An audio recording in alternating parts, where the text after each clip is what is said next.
Prathamesh sir. Okay, fine. Right? And once I said now the session is hand over to you, you just start it. Okay, fine. Okay, अभी आप ये presentation रहने दीजिए ये brochure वाला. Okay, fine.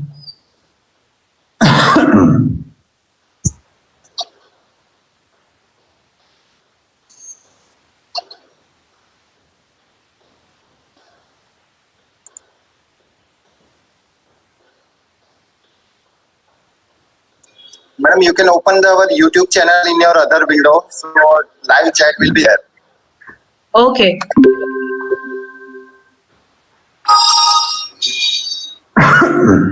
Now you are live. Yes, sir. Thank you, Vijay sir. Good morning to all and welcome to the webinar series.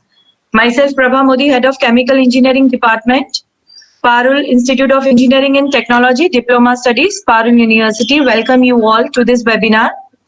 Today's webinar is on technology transfer in chemical engineering. And we have among us Mr. Prathamesh Parmar, Chemical Engineer, Process Engineer, as an Assistant Manager, API Technology Transfer in CIPLA. Sir has a vast experience in the field of technology transfer of API for new R&D, cost improvement and launch products.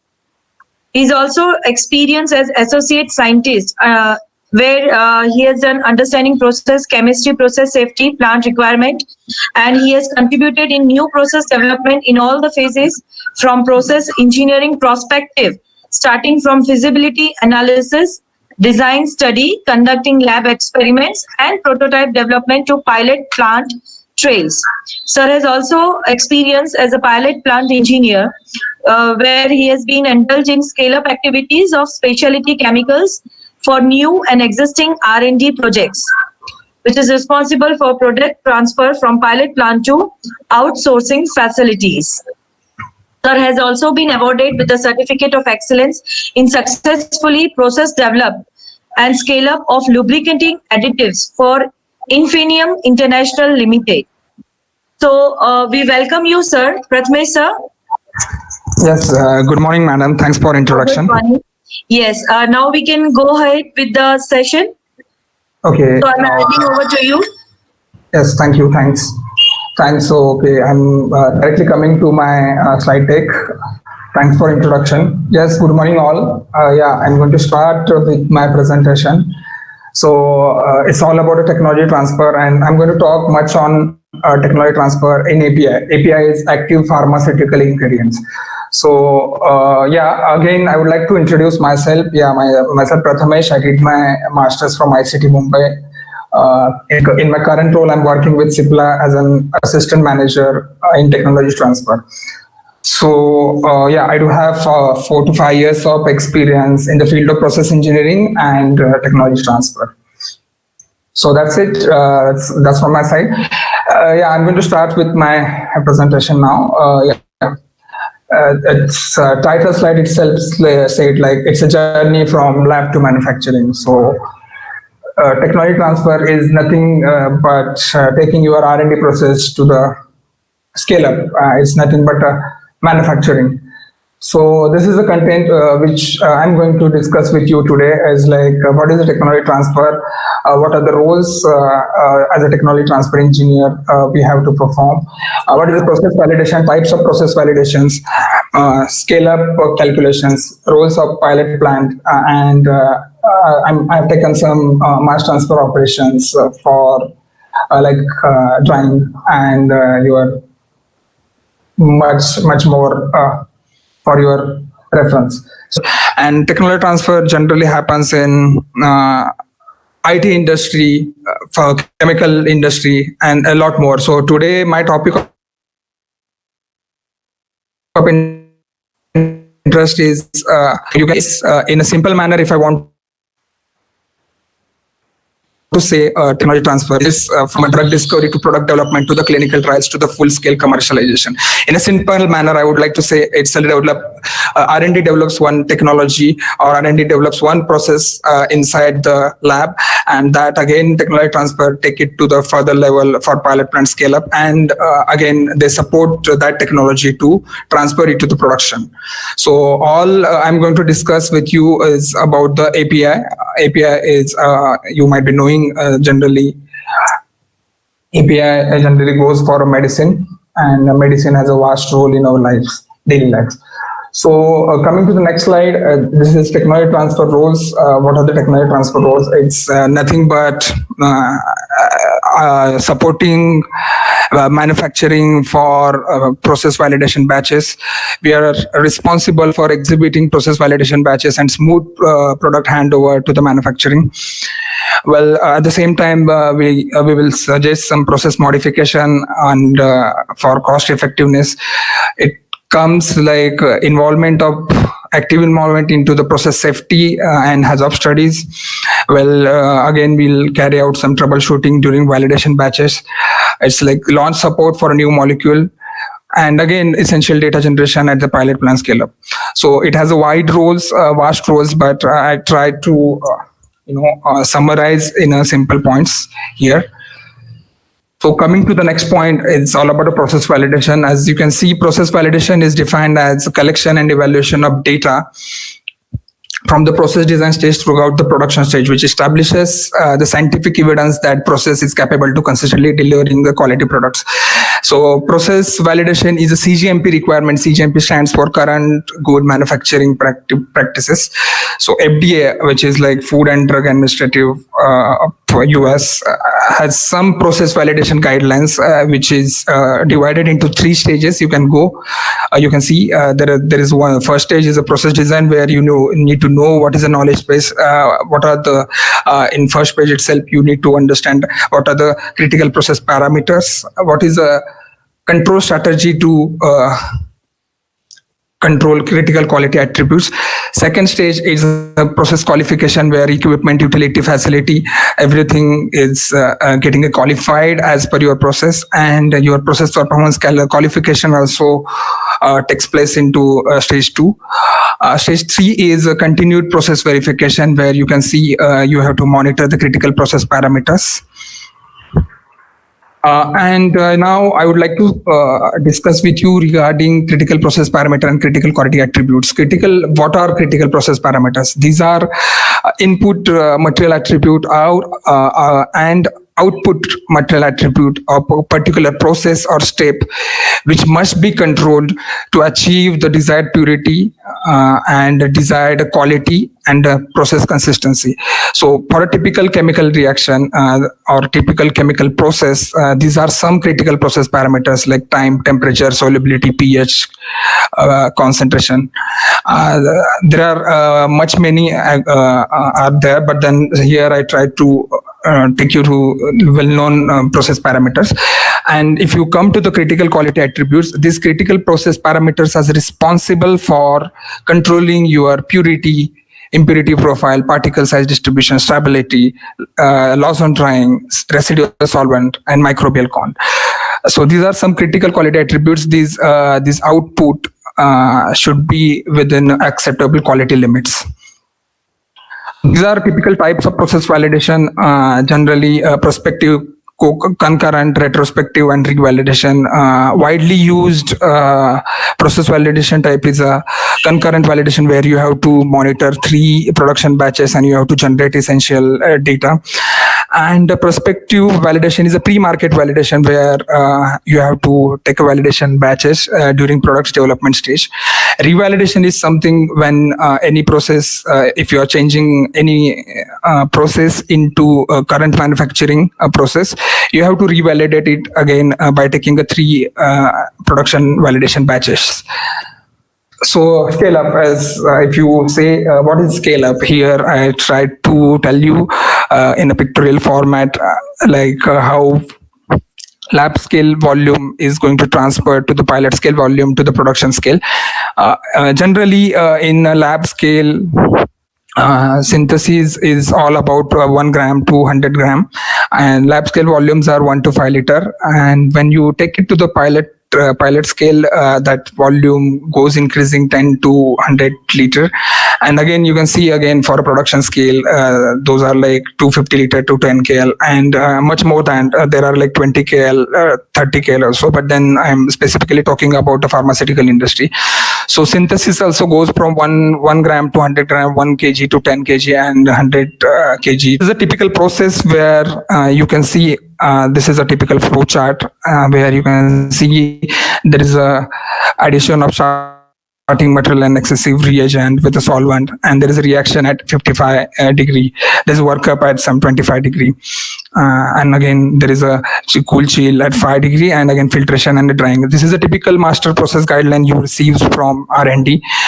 And as a technology transfer engineer, these are some questions we do ask to R&D person, like what is the nature of raw material, what is the physical and chemical properties of raw material, what is the safety precautions should be taken while handling the raw material, which type of reaction is this, whether any reagent addition is exothermic, what is the reaction time, if there are any processing checks like conversion rates, impurity profile, desired purity, desired particle size, what is the crystallization pattern we need to follow.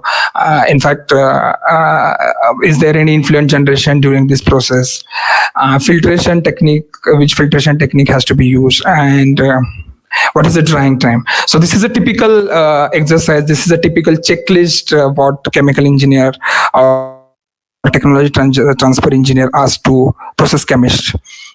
These are some scale-up calculations which we perform during our technology transfer as a technology transfer engineer, where it comes like reactor mapping, where you have to calculate a stage-wise volume, minimum sensing volume, minimum stirring volume inside the reaction. When you are taking it to the scale-up, you have to have idea about a mixing duty, what are the power number of agitator, RPM, agitator type, what should be my scale-up requirement in terms of mixing duty. Again, heat load calculations where you need to have a data like specific heat, temperature, heat transfer coefficient, condenser capacity calculation where we will calculate the available heat transfer area. If there is any exothermic reaction, what should be my heat up reaction, and what is the molarity of solution which we are going to add into the solution. And again, for batch distillation time, distillation is a unit operation where you need to give how much is a reaction volume, what is the specific heat of your solvent and boiling points of solvent, how much time it will take to distill. If you say if you distill something at a lab scale, it is very easy to distill some 100 ml or 200 ml of a quantity. When it goes to 10x scale up, its mass will go to some 2000 liter, 3000 liter. Then typically you need to estimate the distillation time, how much time it will take to distill with this particular reactor system. So again, coming down to the filtration study, stage-wise mass balance and yield calculation also is a part of a tech transfer, where we'll calculate the theoretical yield, practical yield, and yield efficiency. So reactor based on MSOF reactor, those are classified into some of three: stainless steel reactor, glass line reactor, and Haller coated reactor. Where MOC of your condenser, where your hot vapors needs to get condensed, are like stainless steel, glass line, and there are some glass units also available as a condenser. And to heat this reaction mass, to cool this reaction mass, there are some common utilities generally used into the chemical industries, like boiler for steam generation, which is again used for heating purpose. There are particular chiller units to chill the reaction mass to -10, -18. Again, cooling towers, as this is a practical example. You might have chemical engineering, like what is the role of cooling tower, where which cooling tower utility is generally used for reactor and condenser for cooling. And centrifugal pumps. Without pumps, nothing is possible to run out or carry out any utility to the reactor.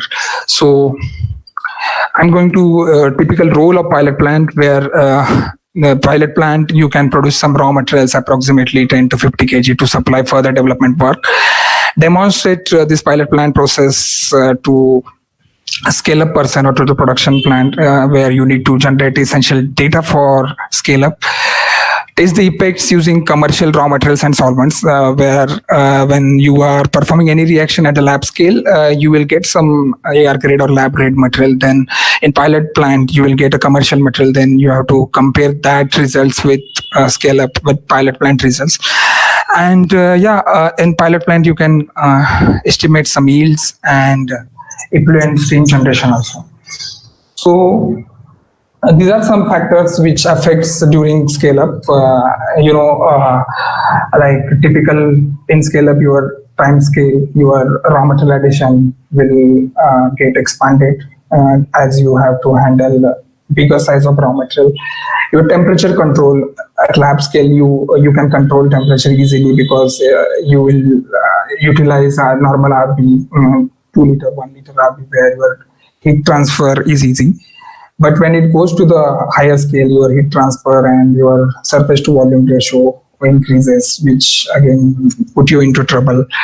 Then reaction mixing, reaction control, workup, and visibility. All these things in lab, which is very easy to perform, but at scale up, it makes difficult, or it's not that as easy when you perform any reaction at the lab scale. Well, I'm going to equipment selection and equipment mapping. As equipment mapping is a process where you can select the dedicated equipment for a process. Equipment mapping is necessary while going to achieve some targeted yield and validate a process during the scale-up tech transfer or site transfer. So equipments considered for equipment mappings are like reactor, receiver, storage tanks, filters, filtration equipments, process pumps, vacuum pumps, and dryers. So when I'm going to the reactor mapping. Reactor mapping is based on 3 aspects, like pH of RM, which pH, acidic pH, if at all you are using, you should be using a glass-lined reactor or glass reactor for scale-up. If you are operating at alkaline pH, you should use a stainless steel reactor. And based on reactor volume, reaction volume, you can go ahead with a minimum volume of 30% and maximum volume of 80%, because to get a good heat transfer and good mass transfer, you have to operate it at 80%. And these are particular unit operations, which unit operation you have to perform inside the reactor, like distillation, liquid extraction, evaporation, or crystallization. There are separate dedicated equipments out there into pharmaceutical industry to performing crystallization and distillation operation. So these are typical types of stirrers and their applications. As you know, there are 2 flow regimes, like axial flow and radial flow. For an axial flow, your pitch plate turbine and retreat curve impeller and Marine type propeller are used for homogenization, for suspension of solids, and for liquid or solid mixing. In a radial flow, we generally in industry, flat bed turbine and anchor is used for homogenization. Anchor is generally used for a viscous reaction mass. So coming to the filtration, there are multiple filtration techniques available into the industry, but I'm going to focus on these 3 widely used industrial filters, which are like New's filter, pressure vacuum New's filter, agitated New's filter, and a centrifuge. As filtration is technically defined as like process of separating suspended solid from your mother liquor. Well, generally this is a flow chart for selection of filter, and generally for calculation of specific resistance. Generally there is one method which I have not mentioned here, but there you have to perform like T by V versus V, volume versus time by volume, and based on your slope and intercept values, you will get some alpha value, where you can see if your rate of K-cup buildup is 12.1 to 10 centimeter per second, you can generally go for a niche filter or continuous centrifuge. If your alpha value lies between 1 into 10 to 8 and 1 into 10 to 10, you can generally go for agitated niche filter or basket type of centrifuge. And for higher alpha values, where like 10⁻10 above, you can generally go for plate and frame or agitated niche filter or combined of both in some critical cases. So filtration, generally centrifuge is to be avoided for flammable liquids, but if in case you don't have any option rather than centrifugation, you can generally follow some safety precaution. You can inertize the material and you can use that. For toxic vapors, generally ANFD and pressure reduced filter is suggested for a scale up. So this is a typical diagram schematic of pressure or vacuum reduced filter where filtration is carried out by pressure or vacuum. Your retented filtered mass is, you can see here, you can directly put a nitrogen or vacuum for a filtration. There are two types of niche filters available. There is a pressure and vacuum, but here I try to get it into the single slide where you will understand what is this. Where from top side your slurry will come inside the filter, and here there is one plate, perforated plate. On that plate your filter medium is situated. Those are like filter bags generally. Those comes from 3 micron to 10 micron based on your particle size, and you will put some nitrogen pressure from top side and you will put some vacuum from downside, and all of your MLR will go from filtered outlet. So this is a typical pressure vacuum niche filter. This is ANFD. This is a again, this is same. It works like the same, but only difference is it will come with an agitator, which you can use a agitated niche filter for toxic vapors. Agitated presence of agitator makes filtration and cake washings more efficient, as agitator is it's mixing the cake uniformly. Your cake will get distributed overall inside the filter, and if there is any crack, facilitated with the jacket where you can perform filtration operation at higher temperature. If you want to perform it at lower temperature, this is possible with agitated jacket where you can provide the utility of cooled or heated steam. So coming to the next slide, it's a centrifuge, as this is a common technique, as centrifugation is more common for large batch sizes. You can see typical bag lifting, top discharge centrifuge. There are multiple types of top discharge, bottom discharge, open pillar, and continuous centrifugation. But here I'm showing one typical top discharge centrifuge. Inside this bag, your material gets adhered on the bag, and you have to remove the material from this. And as you know, centrifugation, where your centrifugal force is more than your gravitational force, so which is the driving force of centrifuge to separate the solid from MLR. Well, in centrifugal, the filter medium supports the solid particles as they settle due to centrifugal force. This is what the principle of the centrifuge. Well, going to the next session, it's a drying. These are typical industrial dryers like FBD, vacuum tray dryer, and RCVD and spray dryer. So this is a typical drying chart, how dryer selection, generally dryer selection has been performed based on your feed type and your powder type. For typical dryers are used. If your feed type is a granules or powder, you can ideally go for fluidized bed dryer. If your slurry is a lump kind of formation or any solution kind of feed type, you can generally go with a tray dryer. So drying, as you know, it's a mass transfer operation consisting removal of water or any other solvent by evaporation from solid or semi-solid or liquid. This process is a final production step before selling or packaging your API or any material. So going to the fluidized bed dryer, it works on the principle of fluidization, where air is introduced from the bottom and heated at required temperature by the heaters. For scale up, when from pilot to going to pilot to your plant scale up, you can generally keep inlet air or nitrogen temperature constant, or your inlet RH, air RH, which relative humidity, because this is a direct contact dryer where your air is directly getting introduced inside the dryer, and it will get in touch with your material which needs to be dried. So relative humidity plays important role, because that might be a critical quality attribute. So going again ahead to vacuum tray dryer, this is a type of static dryer generally used for heat sensitive material as well as pharma and specialty chemical industry. It gives complete drying or evaporation or moisture of a product. You can see there are typical trays, 10, 8 based on capacity. Your material which needs to be dried will be playing, then everything is inertized, and under vacuum your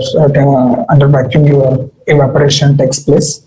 There is a receiver assembly and vacuum pump assembly which are not shown into this picture.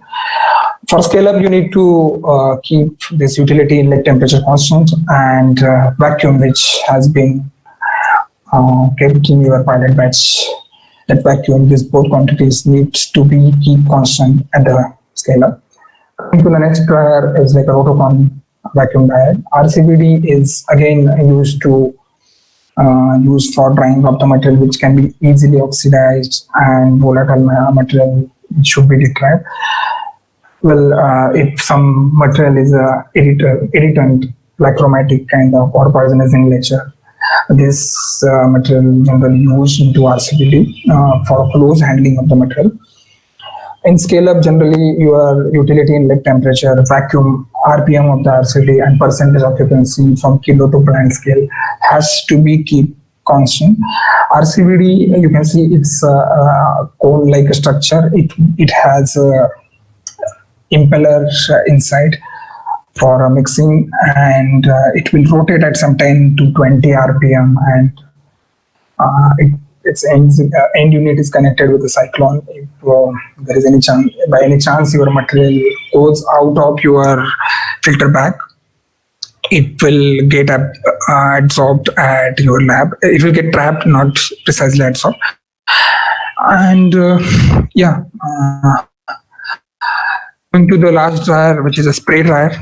Spray dryer is generally used for a rapid dehydration via atomizers. This is a co-current type of a drying where your heated air through your HEPA filters comes, and within 1 or 2 seconds, when your concentrated is thrown from your atomizer top side to bottom side, immediately while traveling within this chamber, your drying takes place. So it is again end unit is connected with a cyclone separator, and your dried product is comes out with the help of a cyclone separator. For scale up, you need to be keep chamber pressure constant, and nozzle geometry and diameter of a nozzle, and hot air and nitrogen temperature, which has prior to nozzle, and hot vapor stream is vaporized immediately. So that's it. Coming to the last part of your process is a micronization. There are two mills generally used for micronization. Micronization is nothing but reducing your diameter of a solid material, which might be your formulation requirement. So traditional techniques are micronization used for milling and grinding are like multi-milling. Multi-mill generally ends up with a high particle size distribution, and if you want lower particle size distribution, you can generally go through the air jet mill. And there are some suspension colloidal mills are available for the milling of your final raw material. So that's it. That is all from my side. Floor is open for discussion now. Prabha. Hello. Hello.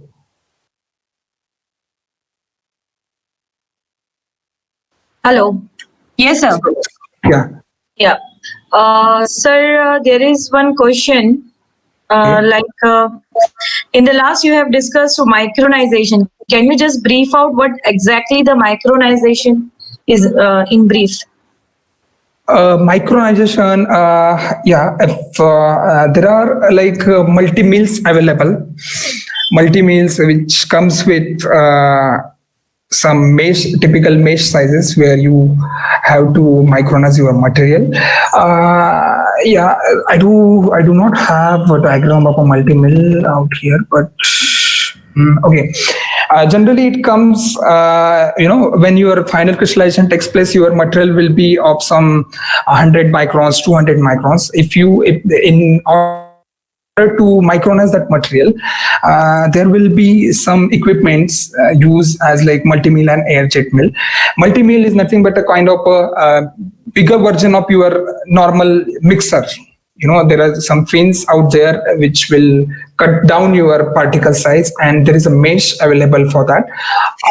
It will pass through your mesh, and you will get some 50 micron, 60 micron, or 80 micron of material, which was initially 200, 300 micron. And if you go through a jet mill is where it has a venturi and grinder, where your grinder pressure has to be kept at the higher side than a venturi pressure. So this is a final formulation requirement where your particle size plays an important role. There are particle sizes like D10, D50, D90. So in order to get your particle size below 1 micron, your air jet mill works on principle of like particle attrition and collision of particles on each other makes that material grinded to the 1 micron. So I don't have pictorial format, otherwise I could have explained in a better aspect. Okay, so can you give some example or the material name in which this micronization process is used? Any pharmaceutical, any pharmaceutical API, like, it's particle size plays important role in a physical property. Lower particle size, your dissolution rates goes on higher side. So you can consider any medicine which is like paracetamol kind of a crossing, or in your daily use this thing. Generally you use some wheat flour or this sort of your generalized example in your daily needs I'm talking about. So it will go inside the multi-mill and it will get reduced to the desired particle size. So example is kind of, you can see it's a final process into API, any API I'm talking about. You can consider a paracetamol, you can consider abacavir, or there are multiple APIs out there which can be micronized using these techniques. But there are some things called as a powder safety. You have to go through that data and you have to take a call where to which technique generally we have to use. And you should be having that all powder safety data with you, because some powders are like they can ignite on higher colloidal, or it can generate a more static charge. So that's it. Okay. So one more question. You have also discussed about Rotocon dryer. Okay. So in which manufacturing process and which type of material this dryer is used? Well, those material which is highly toxic, if you use a normal tray dryer where your exposure to that material is more, if you use a normal vacuum tray dryer, while handling this material. But if you use the Rotocon vacuum dryers, your exposure towards that material will be less, and where you required rapid drying, because it has an advantage over vacuum dryer and other techniques, is like this RCVD will continuously rotate to its axis in 10 RPM and 15 RPM. So every material which has to get dried will get in contact with a surface. So in tray dryer, your material which has a bottom material where your surface is getting touched, that will get heated first, and top side you need to do continuously raking. But in RCVD, your powder will get in touch with your dryer throughout your throughout your drying process. And material which is like highly toxic, high protein drugs generally used to get dry into this dryer. Okay, sir, you have discussed one more dryer. Can you go to the previous slide of this protocol? Fluidized bed dryer. Yes. Can you brief out on this more? Okay. There is a chamber. Actually, this dryer works on the principle of fluidization. Fluidization is like, if you boil something, that sort of, if you start boiling water, some droplets will go top side of your surface. This is the same process used in here. From your material which has to be dried, kept on bed. Bed is nothing but those are sieves. Those are 0.1 micron, 0.2 micron sieves, out of which your hot air or your hot nitrogen is introduced from the bottom side, and it will fluidize inside the dryer. And top side of it, there are some bags to collect your micronized material. I mean, there are some fine particles which get trapped into your top side bags. And this fluidization is carried out due to blower. These blowers are generally like 20, 30 HP, which will give blower action, which is like suction kind of action, due to which your fluidization will happen inside the dryer, and your material will get dried with an immediate contact of hot air and your nitrogen air. That is, again, if you are using any moisture sensitive material, you can use nitrogen, and if there is no moisture sensitivity with material, then you can use a hot air for drying. Hello. Yes, sir, you have also discussed the factors affecting. Okay, factors affecting process. Yes. Can we go to that slide? Okay, these are some factors. Yes. Generally, if you carry out any process inside the lab, you are a small volume. Like if you're performing any unit operation or any reaction at the lab scale, you have a normal RB where you need to add some 20 gram of a material, 30 gram of a material. You can directly dump down, But when it goes to the scale up, you have to handle 200 kg, 300 kg of starting material or your excessive reagents. So expanded time scale is nothing but like when, in lab, you will generate some data, adding your raw material quickly. In scale up, you have to generate that data, or you have to mimic the process. You cannot directly add some kgs of material directly dumping inside the reactor, where your addition rate will be slow. Your material handling inside the lab of a high potent molecules is easy because you are handling at some grams. But when it goes to scale up, your material handling becomes critical. Temperature control in lab, your temperature control will be like you will use some normal heating mantle, and it can, if you want to operate it at 70 degree, you will get that temperature within 30 minutes, 35 minutes or so, based on your specific heat. But in scale up, when you go to scale up, there are restrictions. You have to use a utility, and it may take some 2 hours or 2.5 hours to heat that material.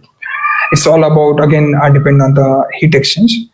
And mixing, you will in typical lab you will use magnetic pellet, but here your mixing and operating volumes are high, so you have to use these stirrers for mixing the mass. And reaction control also in lab, if there is any exothermicity, or any kind of runaway reaction you can easily control. But when it goes to it's really visible. I mean, you can see what is happening inside your RB, but when you go to the 10 KL or 20 KL of reactor, it's really difficult to see what is happening inside the reactor. So these are some factors which will generally affect during the scale up compared to your lab. So in order to get your results or reproducibility of lab experiments, these are normal studies we need to perform during scale up.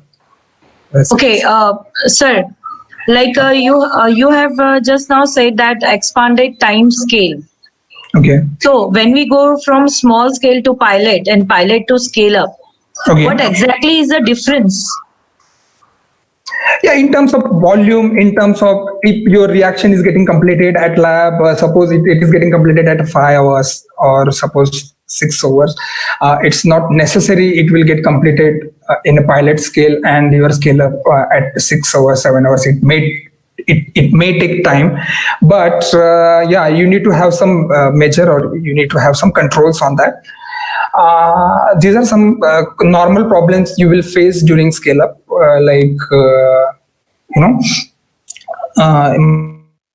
my reaction is getting completed in 5 hours, but here it taking some time.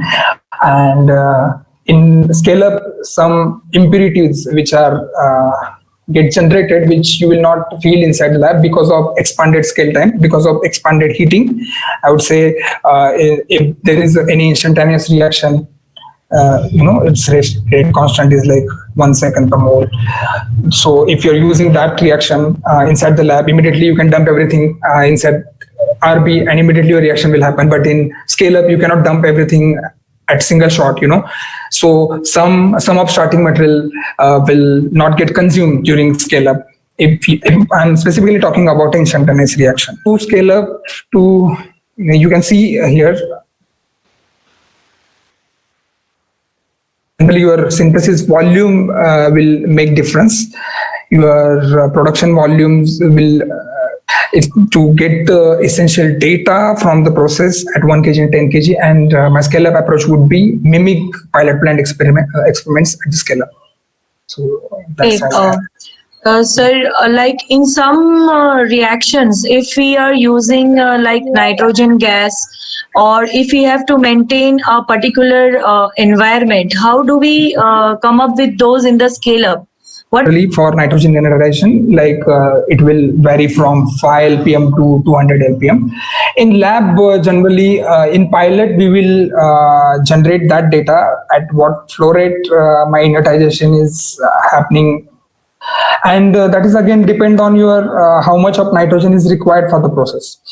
If you're talking nitrogen generally used for inertization of reaction, or in case you have some dissolved oxygen, if you want to remove that dissolved oxygen from any solvent or any water, you can generally carry out those trials inside the. So you can carry out that inertization or purging of nitrogen inside the similar way in scale up also there is ports available for a reactor. You can see into this reactor there are multiple ports available. There is a blue line out there.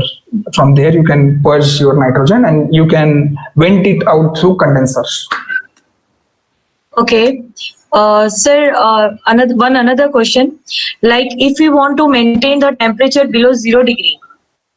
Yes, it is possible with chillers. So how in scale up, how we can do that?